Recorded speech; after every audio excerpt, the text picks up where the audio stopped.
నమస్తే, welcome to Liya news. తెలుగువారి మనస్సాక్షి సాక్షి అంటూ ప్రజల్లోకి వచ్చినటువంటి సాక్షి పత్రిక నిజంగానే మనస్సాక్షి లేకుండా ప్రవర్తిస్తుందా అంటే అలానే అనిపిస్తోంది. ఎందుకంటే ఆ పత్రిక పైన వరుసగా పరువు నష్టం కేసులు నమోదవుతున్న పరిస్థితి. తాజాగా టీటీడీ చైర్మన్ బిఆర్ నాయుడు కూడా సాక్షి పత్రికపై, సాక్షి మీడియాపై పరువు నష్టం దావా కేసు వేశారు. భక్తుల మనోభావాలను దెబ్బతీసే విధంగా, అలాగే బిఆర్ నాయుడు గారి ప్రతిష్టను దిగజార్చే విధంగా ఆ పత్రికలో ప్రకటన వచ్చిన నేపథ్యంలో ఆయన ఈ కేసు వేయడం జరిగింది. అలాగే గతంలో లోకేష్ గారు కూడా సాక్షి పత్రిక పరువు నష్టం దావా కేసు వేశారు. అలాగే అమరావతి కోసం పొన్నూరును ముంచేశారు అని చెప్పి తప్పుడు వార్తలు రాసిన నేపథ్యంలో నీటిపారుదల శాఖ అధికారులు కూడా సాక్షి పత్రికపై కేసు నమోదు చేశారు. సో వరుసగా ఇలా కేసులు నమోదవుతూ ఉండటం ఏ విధంగా చూడాలి, ప్రజలకు సమాచారాన్ని అందించవలసినటువంటి మీడియా సంస్థలు ఈ విధంగా ప్రజలను తప్పుదోవ పట్టించే విధంగా మారితే పరిస్థితి ఏంటి అన్న విషయాన్ని తెలుసుకుందాం. మనతో పాటు ఉన్నారు సీనియర్ జర్నలిస్ట్ దుర్గా కుమార్ గారు. నమస్కారం సార్. నమస్తే అమ్మ గోవర్ధని, మన వీక్షకులకు కూడా. సార్, సాక్షి పత్రిక పైన వరుసగా తప్పుడు కథనాలు ప్రచురిస్తుంది అన్న కారణంతో కేసులు నమోదవుతూ ఉన్నాయి. ఎలా చూడొచ్చు అంటారు? అంటే ఇన్ని కేసులు నమోదవుతున్నా కూడా దాంట్లో ఇప్పటికీ తప్పుడు వార్తలు, ఈవెన్ దాంట్లో డేట్ తప్పించి ఏది కరెక్ట్గా ఉండదు అని అంటుంటారు. సో అది నిజం చేస్తూ ఉన్నట్టుంది సాక్షి పత్రిక. ఎందుకంటే ఈ నమోదవుతున్న కేసులను బట్టి మనకి అలా అనిపిస్తూ ఉంది. మరి ఇప్పుడు బిఆర్ నాయుడు గారు కూడా పరువు నష్టం దావా వేశారు. 10 కోట్లు చెల్లించాలని చెప్పి ఆయన డిమాండ్ చేస్తున్నారు. ఎలా చూడొచ్చు అంటారు? ఒక మీడియా సంస్థ అయ్యుండి ఈ విధంగా తప్పుడు వార్తలు ప్రచురించడం ఎంతవరకు కరెక్ట్ అంటారు? సాక్షిని ఒక మీడియా సంస్థగాను, తర్వాత అప్పుడప్పుడు తప్పుడు వార్తలు రాస్తుందని అనుకోవటానికి వీల్లేదు. ఎప్పుడూ తప్పుడు వార్తలే రాస్తుంది.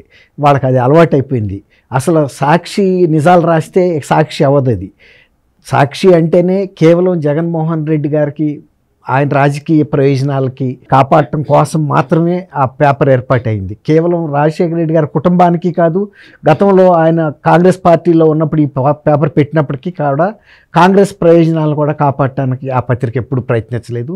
కాంగ్రెస్ సిద్ధాంతాలని ప్రచారం చేయడానికి కూడా ఆ పార్టీ ఎప్పుడు ప్రయత్నించాల. కేవలం వ్యక్తిగతమైనటువంటి రాజశేఖర రెడ్డి గారికి పనికొచ్చింది.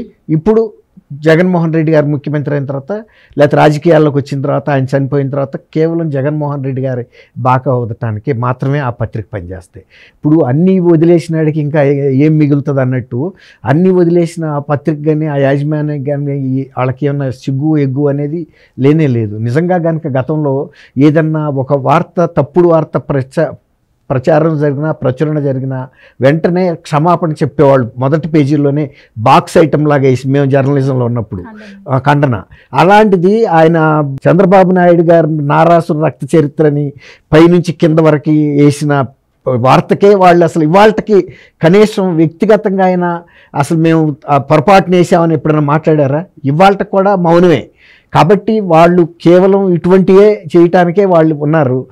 ఆయన చెప్పాడు 10వ తారీఖున 14వ తారీఖున వేసిన వార్తలే కాదు, అసలు తెలుగు టీవీ దీని అసలు మొదలు ఎక్కడనేది కూడా నాయుడు గారు ప్రస్తావించాడు. నేను కూడా ఒక సంస్థ TV5కి అధినేతని. మా ఛానల్లో జర్నలిజం విలువలకి కట్టుబడి ఉన్న ఛానల్, అందువల్ల విశేష ప్రజాదరణ పొందుతుంది. ప్రజల్లో మా ఛానల్ పట్ల అభిమానం ఉండటం, వీళ్ళు ప్రజా విశ్వాసాన్ని కోల్పోవటం, అందువల్ల వ్యక్తిగతంగా నా మీద ఉన్న కక్షని ఈ విధంగా కూడా ఉపయోగించుకుంటున్నారు అని కూడా చెప్పాడు. అంటే దీని మూలాలు ఎక్కడున్నాయి అంటే మళ్ళీ మీడియాలోనే. వాళ్ళు మేము అబద్ధాలు చేయటం ద్వారా వాళ్ళు ప్రజాదరణ, ప్రజా విశ్వాసాన్ని కోల్పోయి, వాళ్ళ వ్యూయర్షిప్ తగ్గిపోయి, రీడర్షిప్ తగ్గిపోయి, ఇప్పుడు TV5 ఒక ప్రముఖ ఛానల్గా, మంచి విశ్వసనీయత ఉన్న ఛానల్గా వెలిగిపోతుంది. అప్పటి నుంచి కూడా నా మీద ఈ దాడి జరుగుతుంది. నేను టీటీడీ చైర్మన్ అయిన తర్వాత నాతో పాటు టీటీడీ మీద కూడా, వ్యవస్థ మీద కూడా, నేను చేస్తున్న పవిత్రమైన సేవల మీద కూడా వీళ్ళు దుష్ప్రచారం చేసుకుంటున్నారు. ఒక పథకం ప్రకారం ఈ విషపూరిత దాడి జరుగుతుంది. ఇది నాకు వ్యక్తిగత ప్రతిష్ట దెబ్బతీయటమే కాకుండా కోట్లాది మంది హిందూ భక్తుల విశ్వాసాలను కూడా దెబ్బతీస్తుంది. కాబట్టి నేను స్పందించాల్సి వచ్చింది.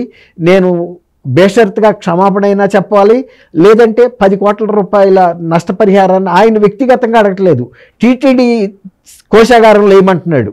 లేదంటే నేను మీ మీద క్రిమినల్ యాక్షన్, పరువు నష్టం దావా 2 వేస్తానని మొన్న 18వ తారీఖున ఆయన నోటీస్ ఇచ్చాడు. ఇంతమంది నోటీసులు ఇస్తే స్పందించని సాక్షి పత్రిక కానీ, సాక్షి యాజమాన్యం కానీ దీనికి కూడా స్పందిస్తుందని అయితే నేను వ్యక్తిగతంగా అనుకోను. ఎందుకంటే వాళ్ళు చంద్రబాబు నాయుడు గారిని చేయని హత్యని ఆయన మీద వేసి కూడా అసలు ఎవరైనా కూడా కించిత్తు విలువ ఉన్న వ్యక్తి జర్నలిజం పట్ల విలువలను కాపాడాలనే ఒక అవేర్నెస్ ఉన్న వ్యక్తి ఎవరు కూడా, అంటే ఆ దృక్పథం ఉన్న వ్యక్తి అట్లా మౌనంగా ఉండరు, వెంటనే వేస్తారు. అలాంటిది ఇవాళ ఆయనే చెప్పాడు, ఇది ఒక పథకం ప్రకారం చేస్తున్న దుష్ప్రచారం, నా మీద విషపూరితమైన దాడి, ఒక దురుద్దేశంతో చేస్తున్న ఒక క్రమ పద్ధతిలో జరుగుతున్న దాడి అని కూడా ఆయన చెప్తున్నాడు. కాబట్టి ఆయన 1-2 వార్తలు కాదు, ఆయన చైర్మన్గా అయిన దగ్గర నుంచి టీటీడీ మీద జరుగుతున్నటువంటి అంతకుముందు జరిగిన దాడి కూడా ఉంది చెప్పొచ్చు. ఆయనకి టీటీడీ సెట్టింగ్ని ఇంట్లో వేసుకుని ఆయనకి ఇచ్చిన ప్రసాదాన్ని తీసుకెళ్ళి డస్ట్బిన్లో వేసాడంటేనే ఆయనకి టీటీడీ వెంకటేశ్వర స్వామి పట్ల కానీ అసలు మత విశ్వాసాల పట్ల కానీ ఆయనకున్న గౌరవం ఎంత పాటిదో అక్కడే అర్థమైపోయింది. కాబట్టి టీటీడీ ప్రతిష్టను పెంచడానికి ఎప్పుడో జగన్మోహన్ రెడ్డి ప్రయత్నించలేదు. ఆయన కావాలనే మతేతరులు కూడా, ఇతర మతాలకు చెందిన వాళ్ళని కూడా దీనికి చైర్మన్లుగా పెట్టి నడిపించాడు. ఆ విధంగా కూడా టీటీడీ పవిత్రతని దెబ్బతీయటానికి ఆయన అన్ని ప్రయత్నాలు చేశాడు. అంతెందుకు, ప్రసాదంలో కల్తీ జరిగిన నెయ్యే దానికి ఒక పెద్ద ఉదాహరణ. అప్పుడు కూడా వాళ్ళు ఏమి విచారం వ్యక్తం చేయలేదు. ఒకవేళ కనుక జరుగుంటే మాకు తెలియక జరిగిందనైనా చెప్పాలి, అట్లా కూడా చేయలేదు. దాన్ని ఒక రాజకీయ రంగు పులిమి సమర్థించుకోవడానికి ప్రయత్నించారు. అది నేషనల్ డైరీ డెవలప్మెంట్ ల్యాబొరేటరీకి వెళ్ళి అహ్మదాబాద్లో, గుజరాత్లో అవును ఇందులో జంతు పదార్థాలు కొవ్వులు కలిసి ఇచ్చిన రిపోర్ట్ను కూడా బుకాయించాలని చూశారు. ఆ తర్వాత వీళ్ళు దాని మీద ఇన్వెస్టిగేషన్ చేసిన సిట్ కూడా తేల్చింది. దాంతోనే వెంటనే ఈ కూటమి ప్రభుత్వం వచ్చిన తర్వాత కాంట్రాక్ట్ని రద్దు చేశారు, వేరే సంస్థలను తీసుకొచ్చారు, అంటే ప్రభుత్వ రంగ సంస్థలని. అంతకుముందు కర్ణాటక డైరీ సప్లై చేసింది అట్లా. కాబట్టి ఇవాళ నాయుడు గారు ఆయన ఆత్మ అంత అంటే ఆయన ఆత్మగౌరవాన్ని దెబ్బతీసే విధంగానే కాదు, భక్తుల మనోభావాలను కూడా దెబ్బతీసినందుకు ఆయన బాధపడుతున్నాడు. గతంలో సాక్షి ఆయన ఒక మీడియా అధినేతగాను వాళ్ళ మీడియా మీద చేసినప్పుడు ఆయన స్పందించలా. ఇవాళ నన్ను కొట్టబోయి భక్తుల మనోభావాలను దెబ్బతీస్తున్నాడు అన్నదే ఆయన మెయిన్ అభ్యంతరంగా ఉంది. నాకక్కర్లా 10 కోట్లు టీటీడీ కట్టమంటున్నాడు. తిరుమల తిరుపతి దేవస్థాన గౌరవాన్ని, తర్వాత పవిత్రతని భంగం కలిగించే వార్తలు రాయటం అనేది క్షమించరాని నేరం. నేను తీవ్రమైనటువంటి చర్యలు వీడి మీద తీసుకుంటానని కూడా ఆయన బహిరంగంగా చెప్తున్నాడు.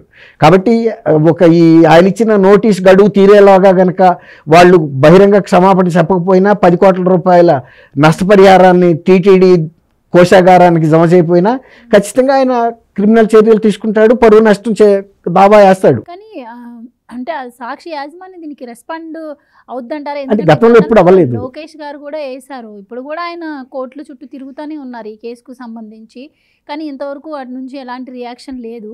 ఇది కేవలం రాజకీయ ప్రయోజనాల కోసం పెట్టిన వ్యవస్థ కాబట్టి సాక్షిది, వాళ్ళు మీరు అన్నట్టు స్పందిస్తారని అనుకోవటానికి వీల్లేదు. తర్వాత ఒకవేళ ఈ పరువు నష్టం కేసు 10 ఏళ్ల పాటు జరిగి ఏదన్నా కట్టాల్సి వచ్చినా వాళ్ళకుండా 1000 కోట్లలో ఈ 10 కోట్లు పెద్ద విషయం కాదు. అప్పటికి తిరిగి నాయుడు గారు అలసిపోవచ్చేమో, కానీ వాళ్ళకి పోయేది ఏముంది? పూర్తిగా తెగించినాడికి అంటారు కదా, తెగించినాడు రాజు కన్నా గొప్పవాడు, మొండివాడు తెగిచి రాజు కన్నా కూడా గొప్పవాడు అన్నట్టు అంటారు. అట్లాంటి సామెతే ఇది. కాబట్టి వీళ్ళు ఈ అంటే ఒక విలువలతో ప్రవర్తించి విలువలతో మెలిగే నాయుడు గారు, ఈయనకుండా ఆర్థిక వనరులు పరిమితం. ఆయనకి కొన్ని 1000 కోట్ల రూపాయలు, లక్షల కోట్ల రూపాయలు ఉన్నాయి. కాబట్టి ఆ వ్యవస్థ నడుస్తున్నదే విషపుత్రిక అంటారు దాన్ని. అవినీతి డబ్బుల ద్వారా సంపాదించిన పత్రికే కదా, ఏమైనా కష్టపడి సంపాదించి పెట్టిన పేపర్ కాదు అది. కాబట్టి ఆడకపోయేది ఏముంది?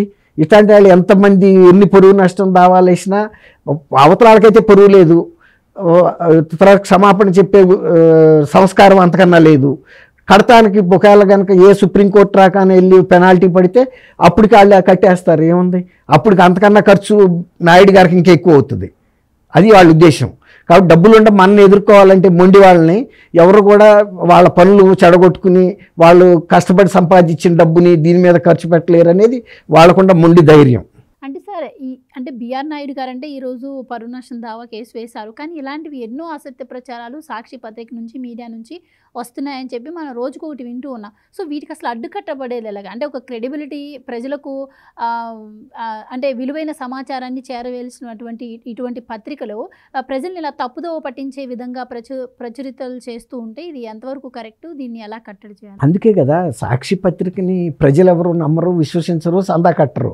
అందుకే వాళ్ళు బలవంతంగా మొన్న మధ్య ఈ వీళ్ళని వాలంటీర్స్ని, సెక్రటేరియట్ స్టాఫ్ని, తర్వాత వ్యాపారస్తుల్ని బెదిరించి సందాదారులుగా చేర్చుకునే అధికారం ఉందని, ఆ సందా కట్టకపోతే కనుక వాళ్ళ మీద ఏదో రకమైన కేసులు పెట్టడం ఇలాంటివి చేయటం ద్వారా, అందుకే మొన్న ఎప్పుడైతే జగన్మోహన్ రెడ్డి ముఖ్యమంత్రిగా దిగిపోయాడో వాళ్ళ సర్క్యులేషన్ కూడా పడిపోయింది, అట్లాగే వ్యూయర్షిప్ పడిపోయింది. ఇప్పుడు అదే కదా, ఇప్పుడు TV5 మంచి విలువలో ఉందనే కదా, కక్షతోనే ఈర్ష్యతోనే కదా ఇప్పుడు ఆయన చెప్తుంది నా మీద దాడి చేస్తున్నది. ఎందుకంటే మేము జర్నలిజం పత్రికా రంగ విలువలను కాపాడేస్తున్నాం కాబట్టి మా ఛానల్కి ప్రజల్లో గౌరవం ఉంది. అది చూసి తట్టుకోలేక ఈ మా మీద ఇటువంటి దుష్ప్రచారం చేస్తున్నాడనేది నాయుడు గారి బాధ కూడా. రైట్ సార్, మరి చూద్దాం దీనిపైన మరి సాక్షి యాజమాన్యం ఏ విధంగా రియాక్ట్ అవుతుంది అని. Thank you so much. Thank you అమ్మ గోవర్ధని, మన వీక్షకులకు. Please subscribe to Leo news for more videos.